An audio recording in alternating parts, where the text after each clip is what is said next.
¿qué tal? ¿Cómo les va? Bienvenidos a un nuevo programa de La Vida y la Familia por Radio TV La Voz del Desierto. Bueno, hoy vamos a hablar sobre el trabajo social y humanitario y preventivo que está realizando la Iglesia Roca de Ayuda, que está ubicada aquí en la ciudad de Neuquén, calle Winter 501. Tenemos invitado al pastor Gustavo Marcel de la iglesia y vamos a hablar sobre el trabajo que están realizando junto a la Fundación EPASI, que es un equipo de prevención del abuso sexual infantil, brindando por supuesto las herramientas e información para prevenir el abuso y erradicar el abuso sexual hacia los niños. Así que bueno, vamos a hablar con el pastor y creemos también que es importante que los medios de comunicación y las instituciones, tanto las gubernamentales, las ONG, las comunitarias y también la Iglesia cristiana, se informe sobre esta problemática y cómo prevenir. Así que bueno, pastor, bienvenido aquí a la radio. Muy bien, muchas gracias. La verdad que contento de poder compartir este tema que es tan sentido en la sociedad, un tema difícil muchas veces de abordar, pero obviamente necesario, ¿no? Bueno, ustedes están trabajando con la iglesia junto a esta fundación y a su vez han formado otra asociación aquí en la ciudad de Neuquén, que es ASEA. Bueno, cuénteme cómo se realizó este trabajo en conjunto y desde cuándo comenzó aquí el trabajo en Neuquén. Bueno, nosotros comenzamos en el año 2010. Hicimos la etapa de capacitación de lo que se llaman los preventores, que son operadores sociales que trabajan en el área de la prevención del abuso sexual infantil. Así que nos relacionamos con la fundación, que tiene sede en Tucumán. La Fundación EPASI tiene ya casi 20 años de ejercicio en esta tarea. Son pioneros en Latinoamérica en el tratamiento de esta situación. Desde esta perspectiva, donde ellos trabajan directamente con el niño. Muchas veces nos encontramos con campañas de información, con campañas de concientización del tema, pero no podríamos hablar en ese sentido de prevención, porque para hablar de prevención deberían ser las futuras y potenciales víctimas las que conozcan el tema y tengan herramientas para poder evitar la situación.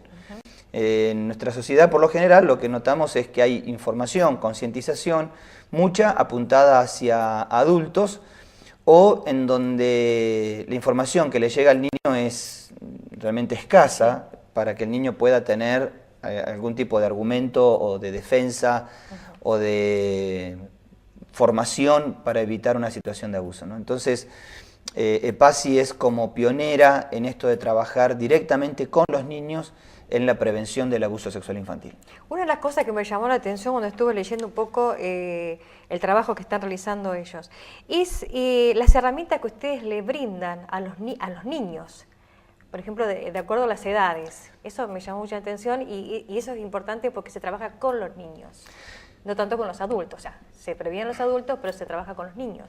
Claro, en realidad no podríamos hablar de prevención hacia los adultos del abuso sexual infantil, como decíamos antes, ¿no? Porque prevención es acciones que puedan servir para evitar una situación, y en este caso los primeros que tienen que tener herramientas son los niños. Claro, los niños. Nosotros trabajamos con un programa que se llama Mientras nos divertimos, aprendemos a vivir.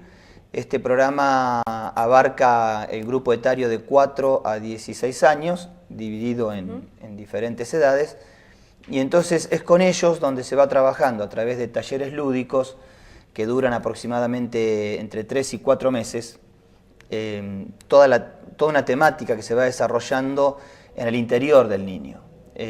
No solamente una información, sino donde se trabaja la autoestima, se trabaja la valoración de la propia persona, el cuidado del cuerpo, el conocimiento de su sexualidad, la comunicación no violenta.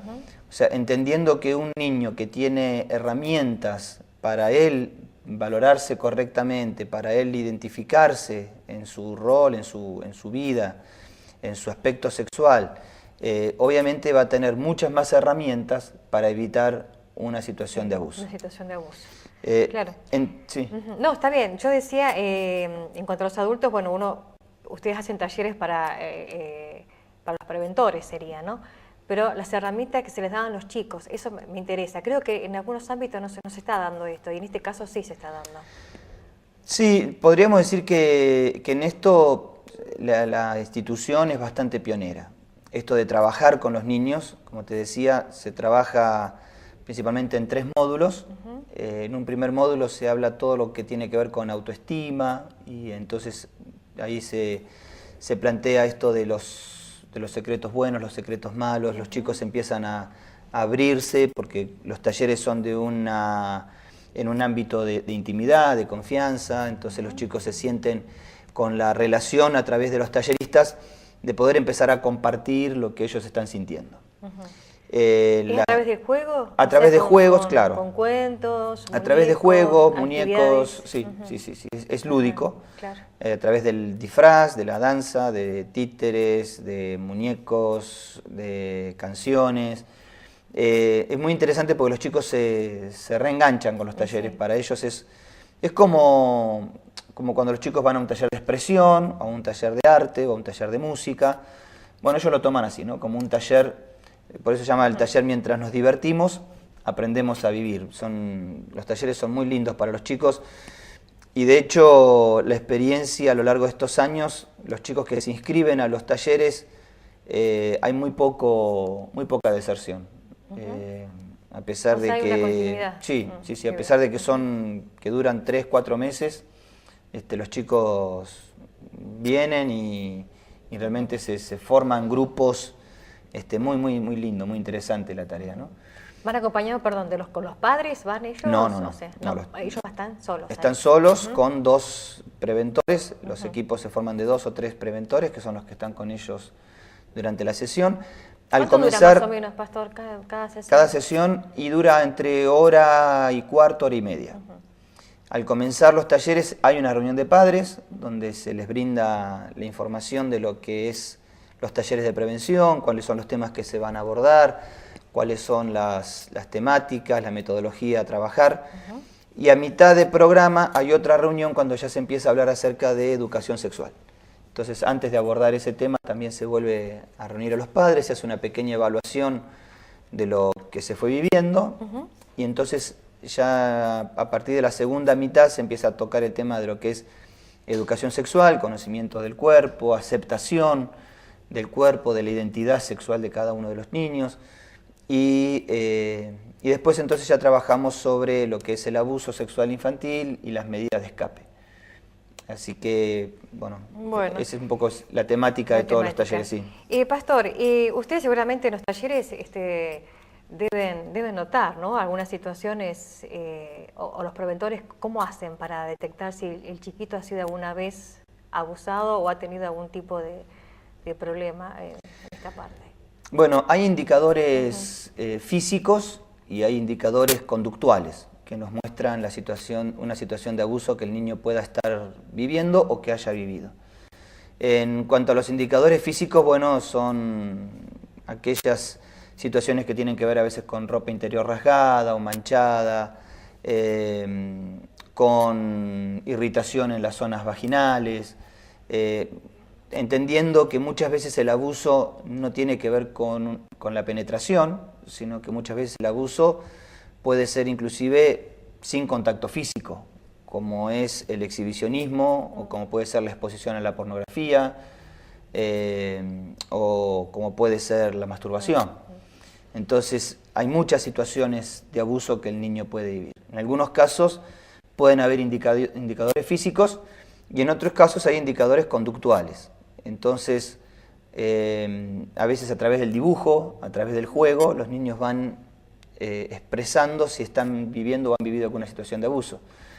Los chicos no tienen la capacidad de inventar o de imaginar una situación de abuso sexual.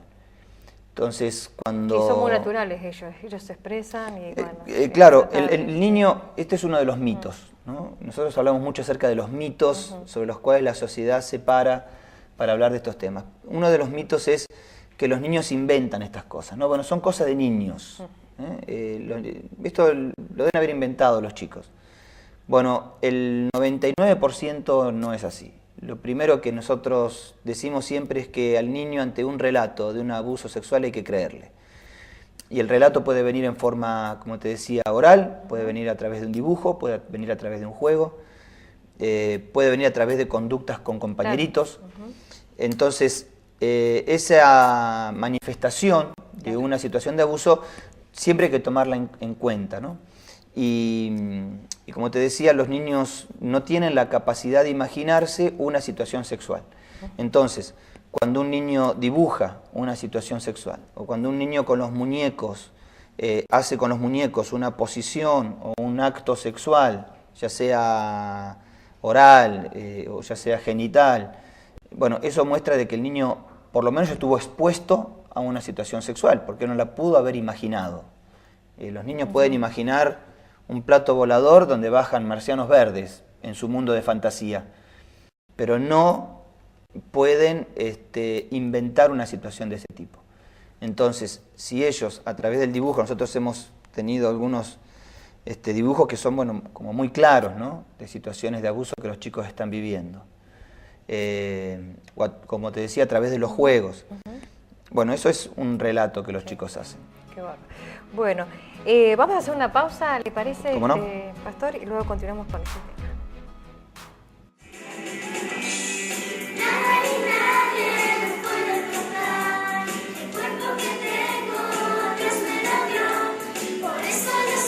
Fíjate con quién salís, con quién jugás y con quién te vas.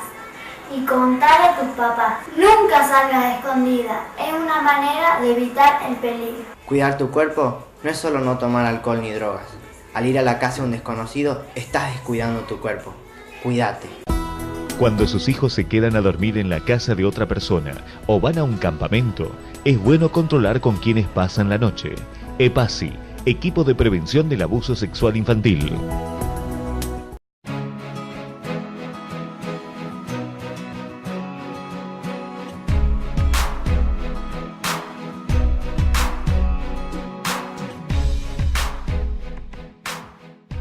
Bueno, continuamos con el programa, estamos con el pastor Gustavo Marcel. Bueno, pastor, es realmente interesante, ¿no?, este tema. Quizás los medios de comunicación lo tocan, pero los tocan cuando ya hay casos de abuso en niños y en jóvenes. Otra de las cosas que influyen mucho es a través de la televisión, a través de las revistas, la pornografía, a través de, hablando de televisión, de los programas que tendrían que ser fuera de horario de los niños y muchas veces se ven, ¿no?, durante la tarde, durante el día. Bueno, sí, eso tiene que ver con la hipocresía de la sociedad en la que vivimos, en la cual, por un lado, queremos defender y planteamos los derechos del niño, y por otro lado, los programas de mayor ranking son en donde la sexualidad se utiliza como mercancía y donde la mujer es una moneda de cambio. Entonces, a veces uno tiene que pensar, hacemos toda una movida en contra de la violencia de género, pero después uno de los programas de mayores ranking de nuestra televisión lo que más manifiesta es violencia de género. Sí, entonces, vivimos en esta dualidad de nuestra sociedad, ¿no?, en la cual no hay herramientas en las cuales el Estado realmente intervenga en forma sistemática para prevenir. Por lo general, como decías vos, lo que salen son las noticias de hechos ya consumados, de situaciones que ya ocurrieron, y son solamente las que se conocen, obviamente las que salen a la luz, pero detrás de esto hay muchos más casos. Por cada caso que sale a la luz hay 10 casos más que quedan ocultos. El abuso sexual infantil es una de las cosas que más se ocultan en el ámbito de la familia, en el ámbito de la sociedad, y vivimos bajo una gran manta de silencio. Nosotros lo podemos ver cuando trabajamos con personas adultas en la restauración de las personas, en el ámbito de sus emociones. Nos damos cuenta que el 80% de las personas adultas han sufrido alguna situación de abuso en su vida. Y la mayoría nunca lo han podido compartir, nunca lo han podido sociabilizar, nunca lo han podido exteriorizar y por lo tanto nunca lo han podido sanar. Tenemos que aprender a saber que la herida que se tapa no se sana, se infesta y se pudre y se hace gangrena y lleva a la amputación del miembro. Hay mucha gente con miembros emocionales de sus vidas amputados por haber tapado heridas producidas en la infancia.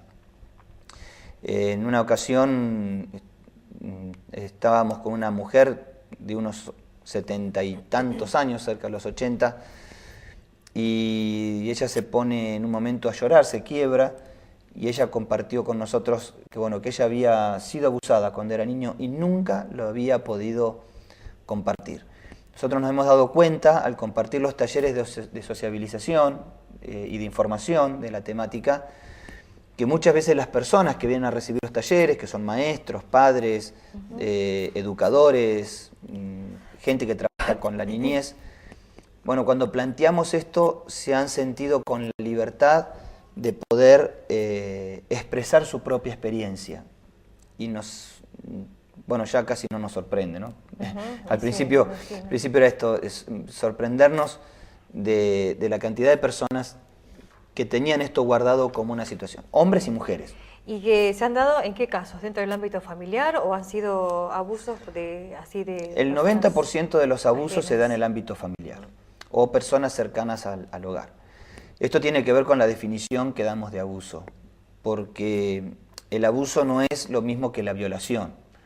O sea, la violación, la acción violenta, digamos, de acceso físico, carnal, sobre una víctima, que puede ser una niña, un niño, un adolescente, son realmente esporádicos, a comparación de lo que realmente es el abuso, que es una actitud sistemática, premeditada, donde hay toda una estrategia del abusador, donde el abusador va a ir venciendo las barreras que el niño posee en forma natural. Las como adquiriendo la confianza del niño. Claro, lo primero es adquirir la confianza, superar la barrera de la vergüenza, llegar a las situaciones de pactos, estos pactos de silencio que se forman entre el abusador y el abusado, e inclusive generar una relación prácticamente afectiva entre el abusado y el abusador. El niño tiene esta confusión en su interior de no poder diferenciar si lo que está viviendo con el abusador, por su relación, por el cariño, porque muchas veces hay regalos de por medio, porque hay una situación de confianza o hay una amenaza también. Sí. El niño le cuesta mucho identificar que lo que está viviendo es malo. Inclusive para muchos niños a veces llega este pensamiento de que todos los niños lo viven. Por eso es que cuando se empiezan a revelar las situaciones de abuso, cuando el niño empieza a sociabilizarse fuera de la familia. Por eso decimos una familia que está encapsulada, una familia que no tiene relaciones con otras familias, que no tiene contactos con otras personas de la sociedad, es un área de riesgo, un factor de peligro. Porque el niño cuando se sociabiliza y cuenta sus experiencias a otros amiguitos, entonces los amiguitos dicen, no, pero a mí mi tío no me hace eso. Claro. ¿No? O mi abuelo no me hace así. Entonces al chico le empieza a brotar esto de que, no es normal entonces. No es que lo hacen todos los abuelos. Y muchas veces se dan en las escuelas, ¿no? Si estos casos se detectan ahí en las escuelas, ¿no? Pastor, ¿puede ser? Bueno, o también dentro del grupo de amigos, como la escuela obviamente es el ámbito de mayor sociabilización para un niño. Es el primer ámbito fuera de la familia en donde el niño se inserta. En la escuela tenemos dos cuestiones. Una es los adultos que trabajan en las escuelas, que muchas veces no tienen tampoco un perfil psicológico previo a asumir un cargo. Simplemente estudiaron y se recibieron, y una de las características del perfil del abusador es que va a buscar trabajar en lugares donde estén los niños.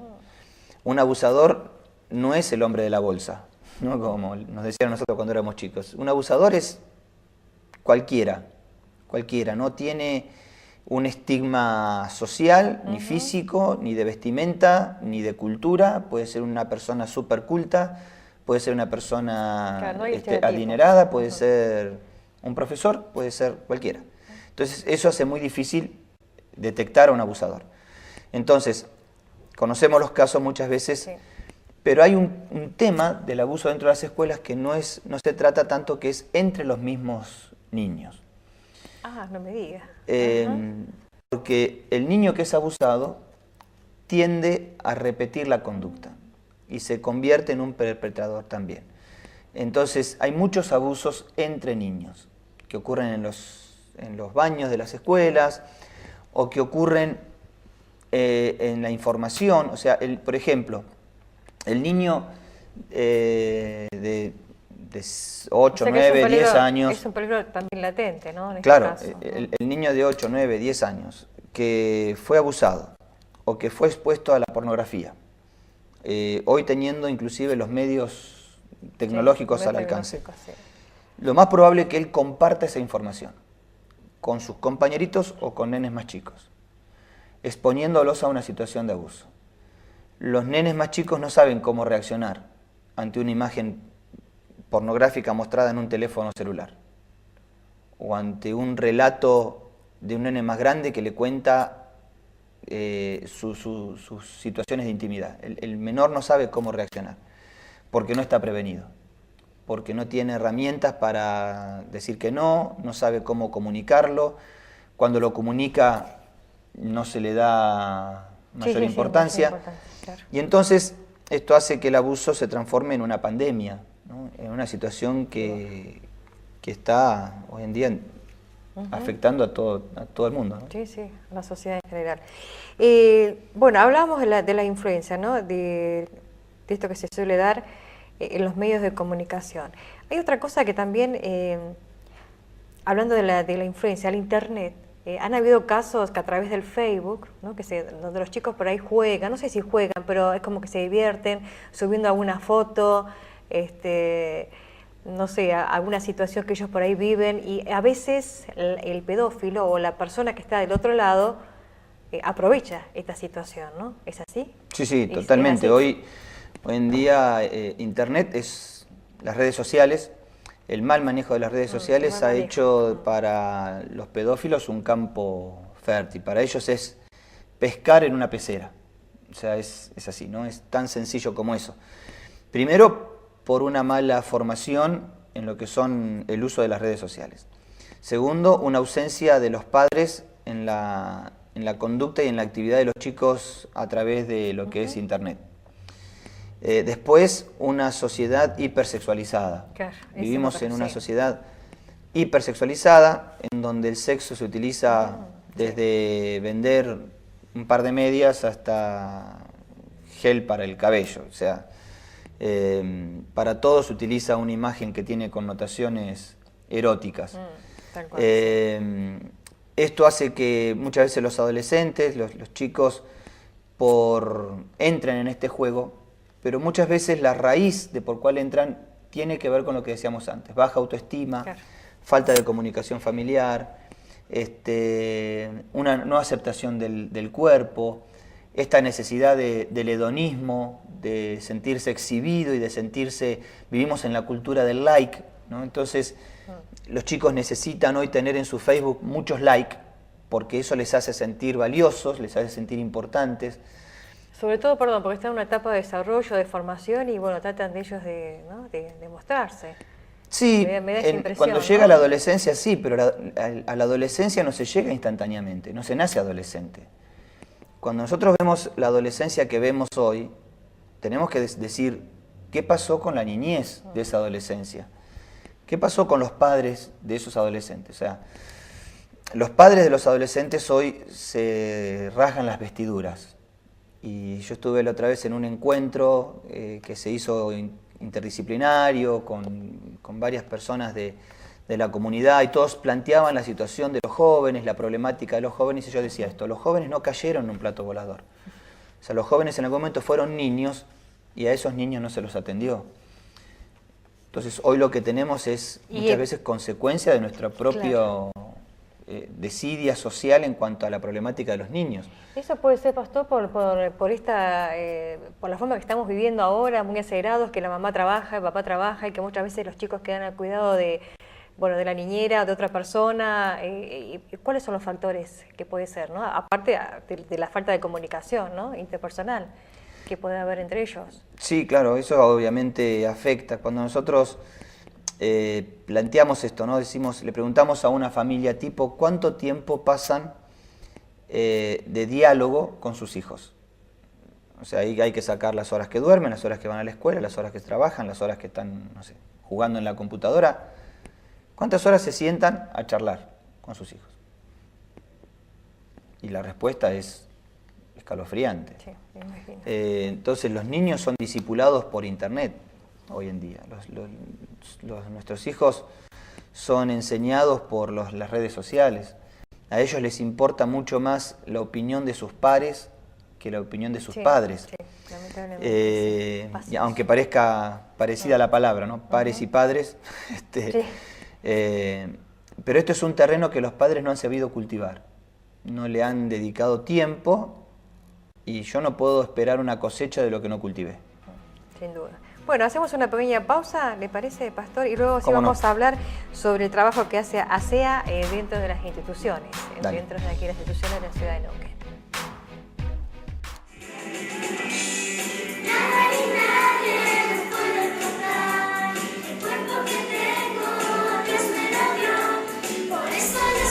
Y les quiero contar que las niñas tenemos el derecho a decir que no. Tenemos derecho que no. Tenemos derecho a decir que no. Tenemos derecho a decir que no.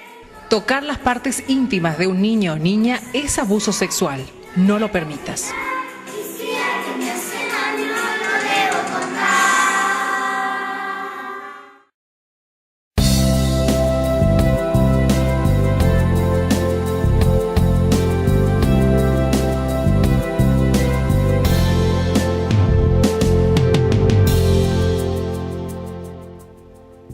Bueno, seguimos en el programa. Estamos con el pastor Gustavo Marcel de la Iglesia Roca de Ayuda de aquí de la ciudad de Neuquén. Bueno, vamos a hablar con el pastor con respecto a ASEA, esta asociación que se formó en la iglesia y que se expande a otras instituciones, como en el ejemplo que habíamos dado, creo que en un principio, sobre la municipalidad, ¿no? ¿Puede ser la municipalidad de Neuquén? Bueno, sí, hace 3 años firmamos un convenio con el municipio de Neuquén por la temática específicamente que tiene que ver con la prevención de abuso sexual infantil. Así que empezamos trabajando en las colonias de vacaciones juveniles, cuando se empezaron a abrir las colonias para los chicos de 12 a 16 años, hace creo que ya un par de años. Bueno, nosotros pudimos ser parte de esas colonias brindando talleres que tenían que ver con esto, con la autoestima, con la comunicación, las relaciones no violentas, educación sexual.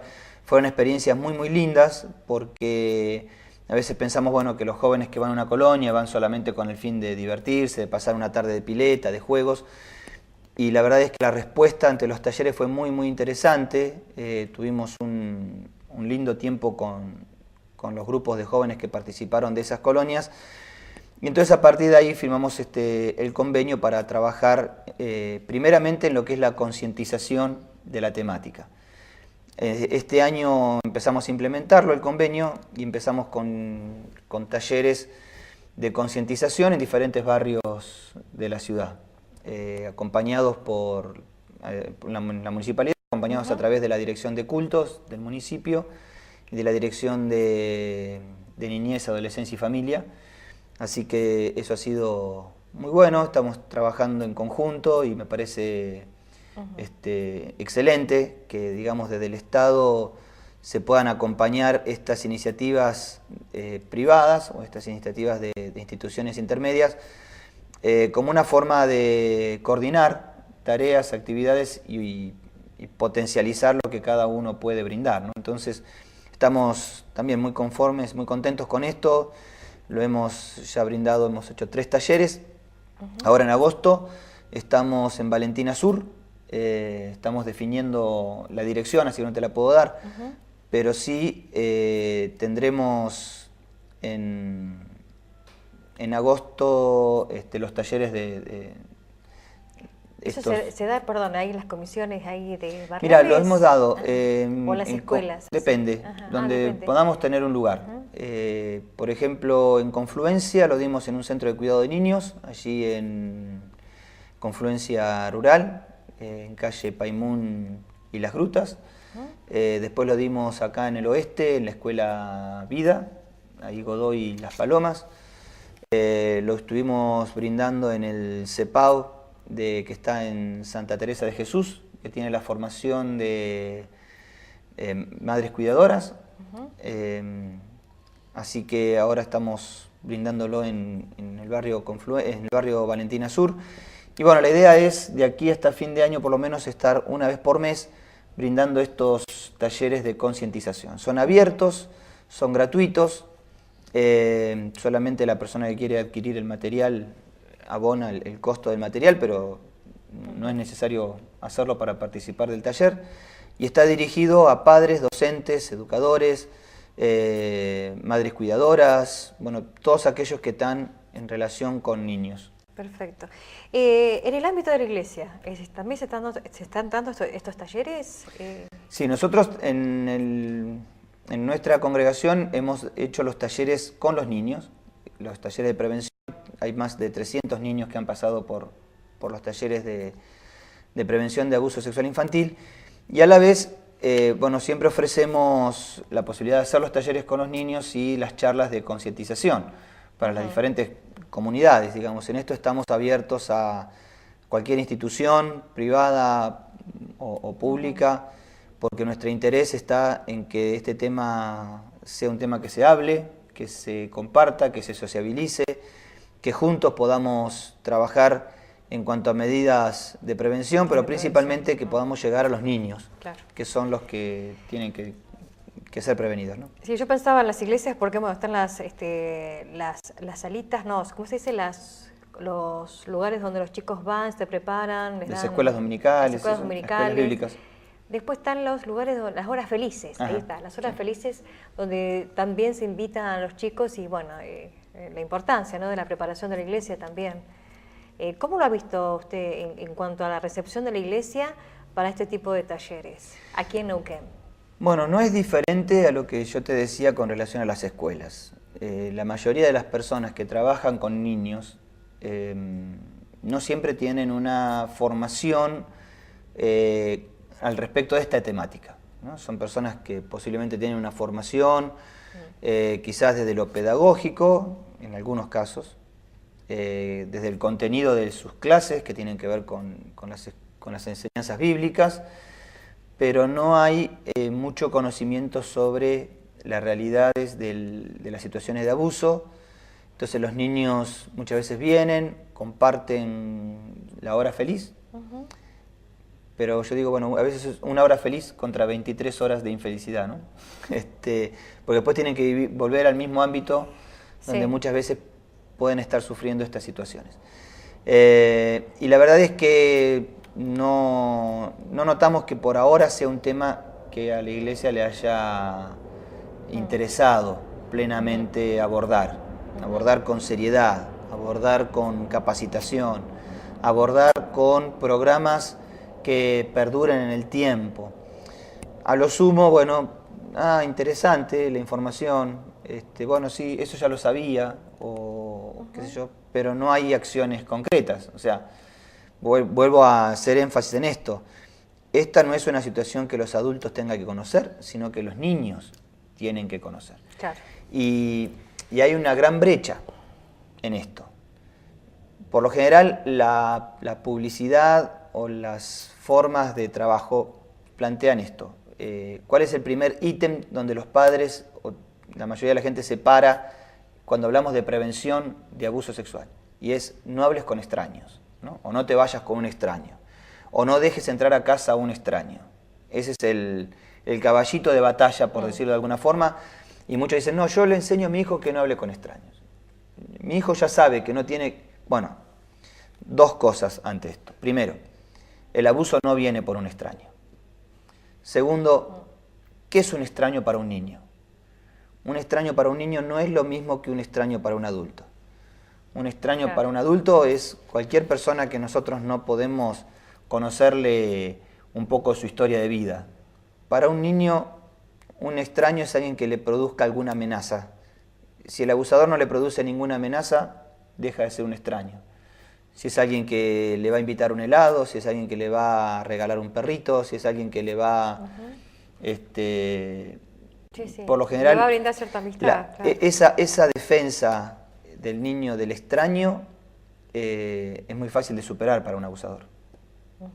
Porque no va a procurar el abuso sintiéndose un extraño, ¿no?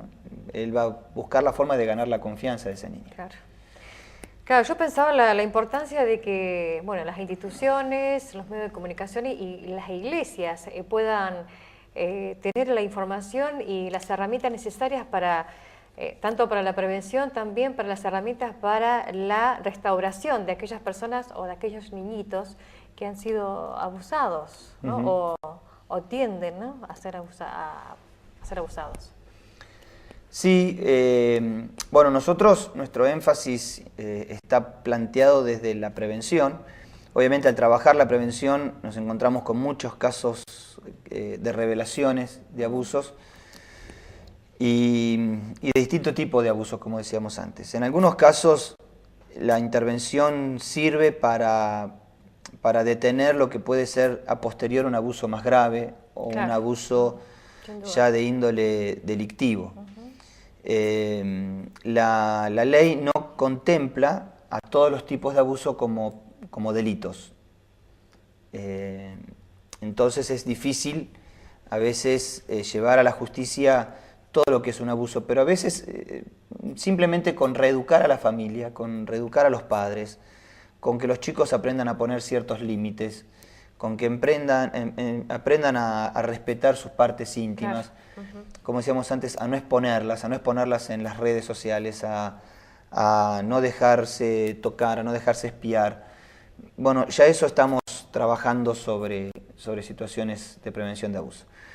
En otros casos donde la revelación es de abusos intrafamiliares o con personas cercanas, bueno, allí muchas veces hemos tenido que acompañar a la familia en los procesos legales, a veces buscar el familiar sano, porque si el abuso es de los padres, bueno, hay que buscar a alguien de la familia, un abuelo, un tío, alguien que pueda acompañar al niño en este proceso.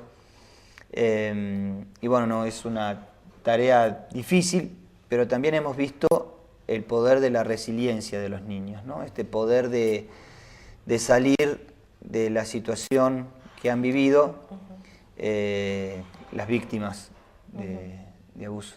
Bueno, Pastor, yo realmente hay mucho más para hablar sobre este tema, ¿no? Estaríamos muchas más horas.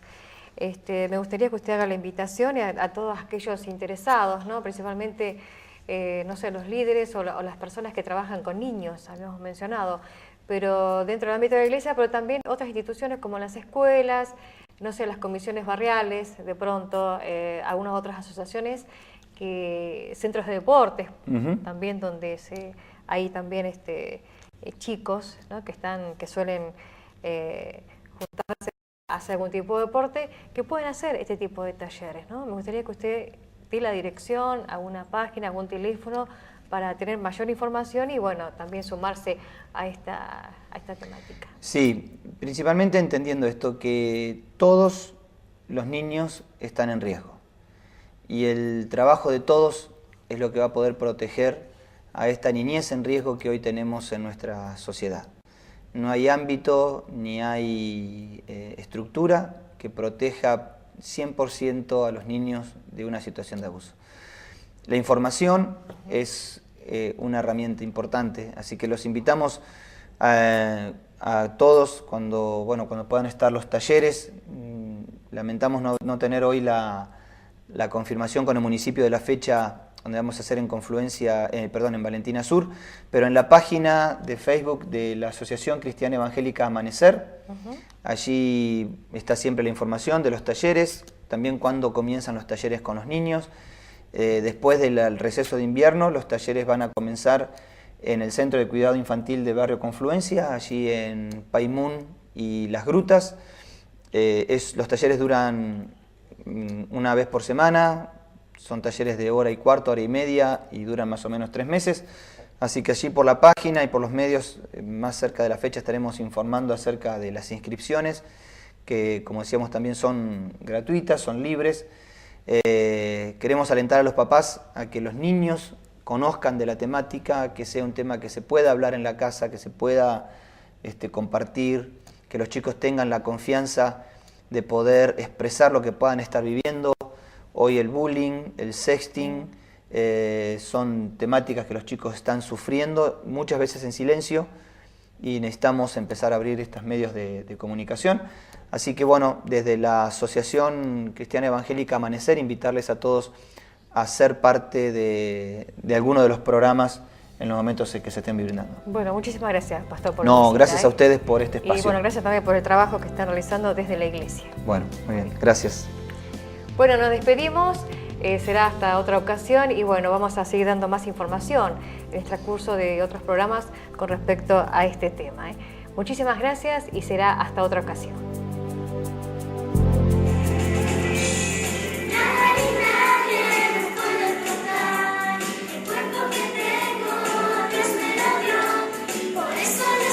Las niñas tenemos derecho a que nos protejan. Todas las niñas tienen derecho a que nos cuiden y nos defiendan del abuso sexual infantil. Los adultos son responsables de hacer que esos derechos se cumplan.